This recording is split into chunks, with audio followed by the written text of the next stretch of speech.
è stato necessario rivedere un pochino la ZTL, ma per dare una regola che sia chiara, per aiutare la direzione in cui siamo assolutamente convinti che è il caso di andare, perché non c'è città europea che non abbia il centro pedonale, che non abbia l'area a traffico limitato. Questa amministrazione, da un certo punto di vista, sembra più preoccupata di combattere i divieti di sosta e i parcheggi in doppia fila piuttosto che non le tensioni sociali, gli scontri, le risse, i problemi legati alla sicurezza che si stanno sviluppando in questi mesi. Qui la sensazione è che l'assessore Marchiol sia, come dire, un seguace della decrescita felice, per cui rallentiamo tutti, siamo più contenti anche se abbiamo meno comfort.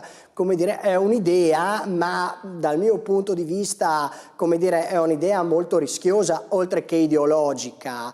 Voglio dire, io ho sentito l'assessore Marchiol che in trasmissione con me ha detto ma ci sono i parcheggi in struttura per i genitori che devono lasciare i figli a scuola, però ci rendiamo benissimo conto che, voglio dire, il genitore che deve portare 3 figli a scuola deve fare 3 parcheggi in struttura per scaricare 3 figli, deve partire alle 5 del mattino. In risposta al tentativo di spostare l'attenzione del consigliere Govetto dalla ZTL non considerata così prioritaria al problema della sicurezza, insomma, voglio dire, non è che una cosa escluda l'altra, anzi, secondo me l'ottica con cui si stanno cercando di riqualificare gli spazi urbani per restituirli alla collettività, alle persone, va anche a agire a favore di quella che è la coesione sociale e la sicurezza. Quindi miglioreremo la sicurezza con la ZTL? No, questo è in qualche modo, benissimo, basta dirlo chiaramente, cari cittadini, noi riteniamo che miglioreremo la sicurezza con la ZTL. No, io non ho assolutamente detto questo. Questo mi sembrava fosse il messaggio. No, diciamo. ho detto che fa parte di un orientamento che va sicuramente anche a pensare a come risolvere o affrontare quantomeno, visto che è molto complesso, quello della sicurezza,